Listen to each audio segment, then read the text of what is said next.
Throughout the history of mankind, the divine messages are often shrouded in mystery. Prophets, messiahs, or whichever names you call them, are often persecuted and oppressed, their words obscured. But how do we distinguish the true from the false? To do so, one can only rely on the divine's guidance, and the truth will reveal itself to those who earnestly seek it.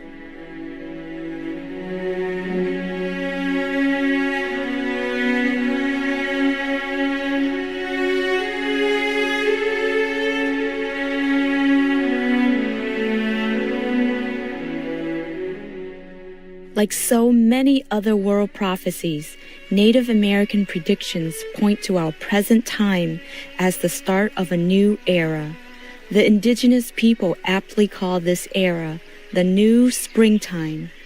Our distinguished guest, the Honorable Chief Phil Lane Jr., shares his insights. There's many ways that people describe the new springtime. Mm-hmm.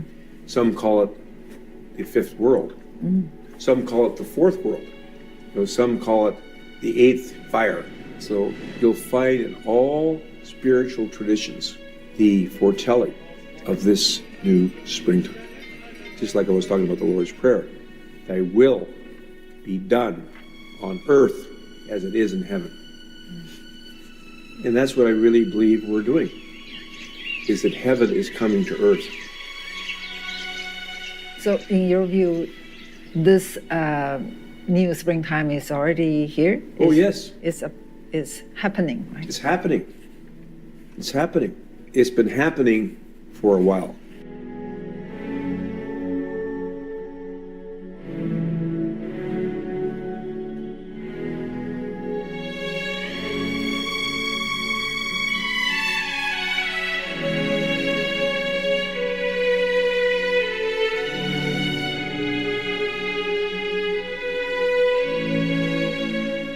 We have entered the springtime, the golden era, yet at the same time, as Chief Phil Lane Jr. previously said, we are also undergoing a time of purification and crisis.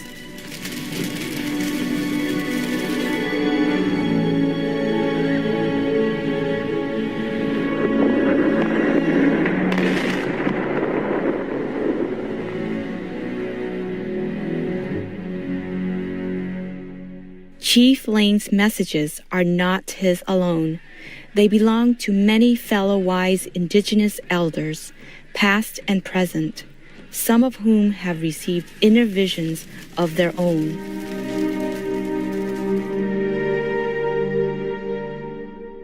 Our prophecies tell us that we are at the crossroads. We face chaos, disaster, and endless tears from our relatives' eyes. Or we can unite spiritually in peace and harmony. It's time to bring the message of the urgent need for peace, of creating an energy shift throughout the world. Our Mother Earth is suffering. Her wonderful gifts, the water, the trees, the air are being abused. Her children, the two-legged, the four-legged, those that swim, crawl, and fly are being annihilated. We see such atrocities occurring everywhere.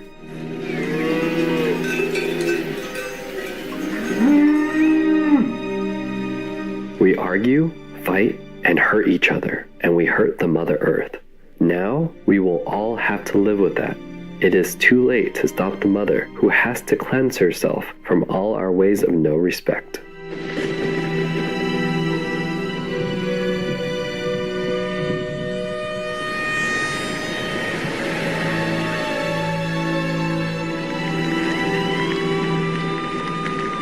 For decades, Supreme Master Ching Hai has also been patiently sharing the same message as the ancient Native American prophecies. It is a message of urgent warning, but also one of hope. There are two choices now. One is totally destruction. Another is go ahead with progress in all way of life, including spiritual. And the future is in our hands, really. So it's our duty to rescue people. If we love this planet, we think it's a beautiful place, which it is. It takes billions of years to make one. until it's livable like today, so beautiful like this. So we have to also make contribution. If we can, we fix it. You can see so much disaster, almost end of the world, war all the time. World War I, World War II, almost World War III. If not World War III, then disaster. Everywhere. And if even not disaster, always some different disease coming out that people don't know where from and what to do with it. So we have to know that this world at this time is a difficult time. Yeah, it's a transition between the worst to the best. So if we don't meditate on this time, then we have been doomed. We would have been doomed. Yeah. So don't forget to do your prayers at home, so we will be able to eliminate some of these disasters which are taking place. Through our prayers, we may help Mother Nature to have leniency on us. Pray or meditate. Follow your inner path and learn just how powerful you are, and learn that you are a leader for your people, your family, your children, and the Mother Earth. What happens within us happens in the world. We must understand that such natural disasters are the consequence of the negative energy in our atmosphere.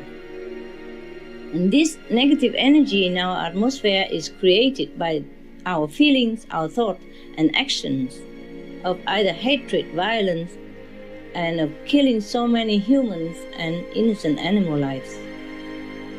If we don't change our disaster-breeding, provoking way, then disaster will never end. We can only stop the disaster once and for all by tackling the root problem, that is, by stopping the killing of human and mass murdering of innocent animal lives. Only when we walk in peace and love on this earth will the earth and nature respond peacefully to us.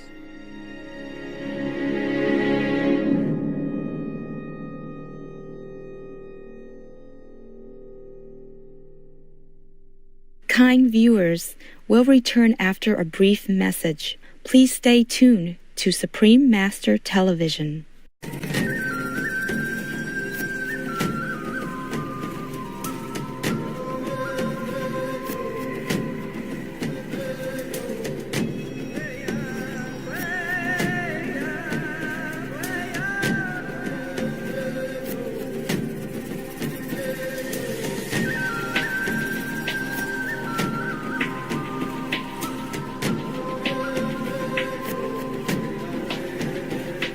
Intuitive viewers, welcome back to our program.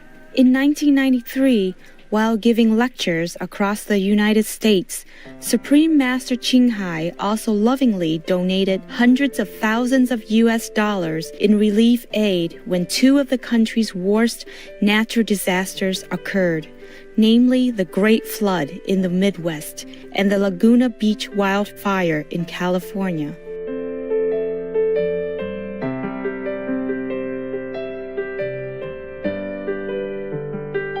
In the fire's aftermath, Master was invited to share some words of comfort at an interfaith prayer ceremony for the victims.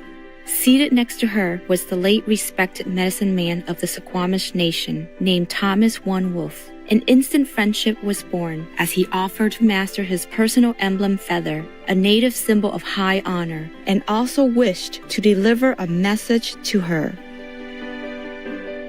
The elders want me to greet you with honor, that you are the Great One.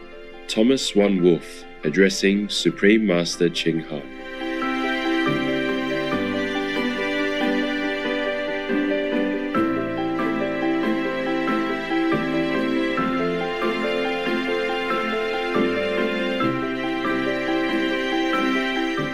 Thomas was telling Supreme Master Ching Hai about his father, who was 95 years old, and his father had told them about this great messenger that he was about to meet, and that this messenger would be bringing the world to his door.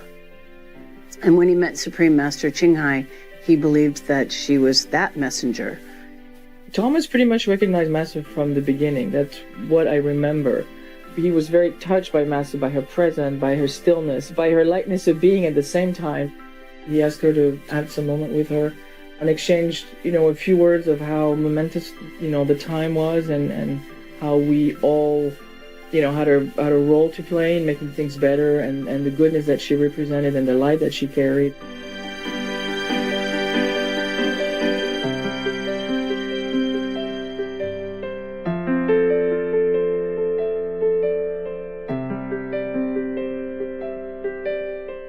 After the ceremony, Master gave a message that is still meaningful today regarding our world's transition into the new era. Whatever happened in our lives, it is kind of maybe unbalanced between the negative and positive. It is not the burning houses or it's not the disaster alone. It is the negative force at work. And that we have to reckon with.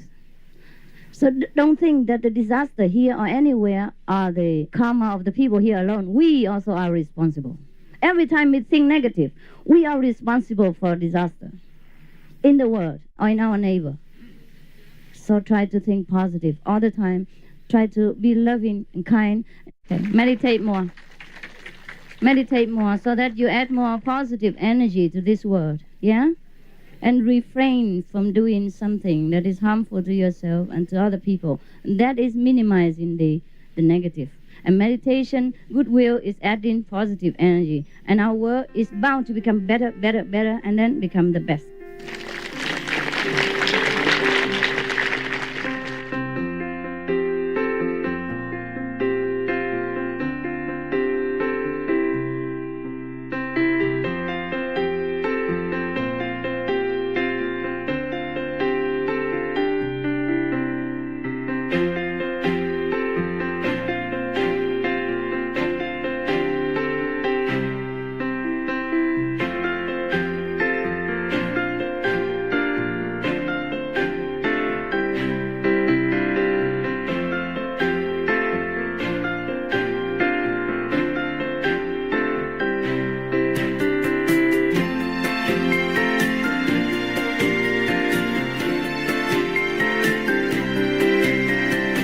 The next day, Thomas One Wolf and his wife Sherry invited Master and some of her disciples to their home to join them and their friends for a special heartwarming visit.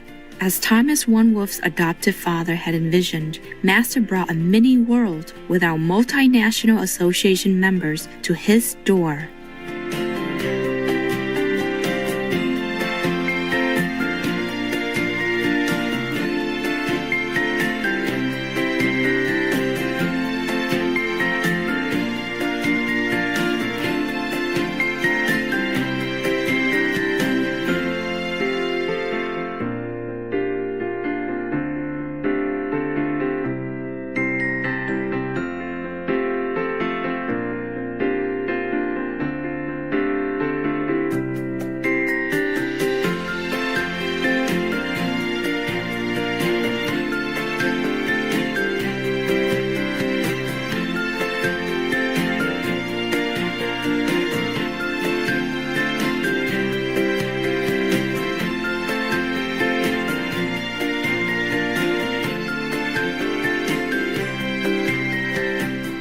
Thank you, gracious viewers, for joining us today.